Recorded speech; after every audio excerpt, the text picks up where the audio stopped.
Never in my most far-fetched fantasies did I picture myself as someone who would shadow their partner to unearth concealed realities.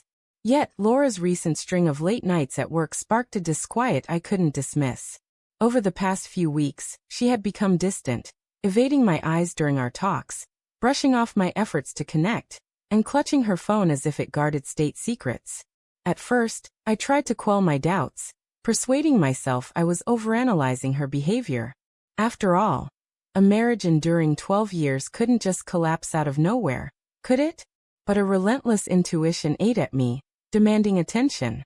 So one Friday evening, instead of driving home, I guided my car toward the district where her co-workers often met for drinks.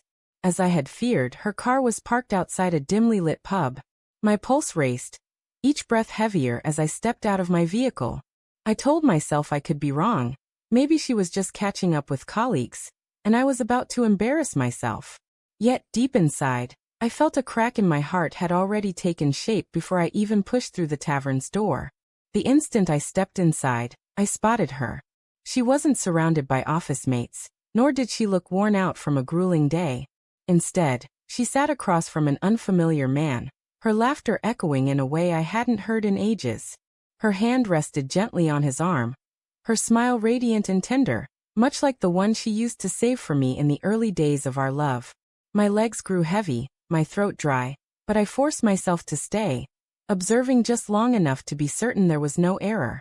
I approached with slow, deliberate steps. She was too engrossed in their intimate exchange to notice me at first. When her gaze finally locked with mine, her face paled, and her laughter faltered. The man beside her shifted uncomfortably, sensing the charged atmosphere, but my attention stayed riveted on her. I didn't shout or create a scene. That wasn't the response she deserved from me anymore. Silently, I reached for my left hand and slipped off the wedding ring I had worn devotedly for over a decade. That band had once embodied the promises we made, the life we built, and the family we raised together. In that moment, it was merely a lifeless piece of metal. I placed it softly on the table in front of her. Her trembling fingers reached for it instinctively, but I pulled my hand back before she could touch it.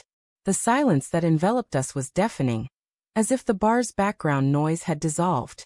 She murmured, "Please hold on," her eyes wide with fear, searching mine for a hint of compassion. But I had no mercy left to give.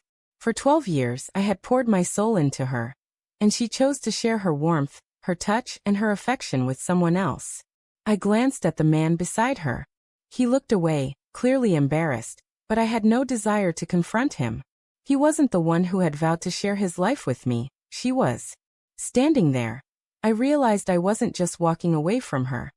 I was leaving behind the version of myself who had trusted her unquestioningly, who ignored her growing aloofness, who held on to the false belief that our marriage still mattered.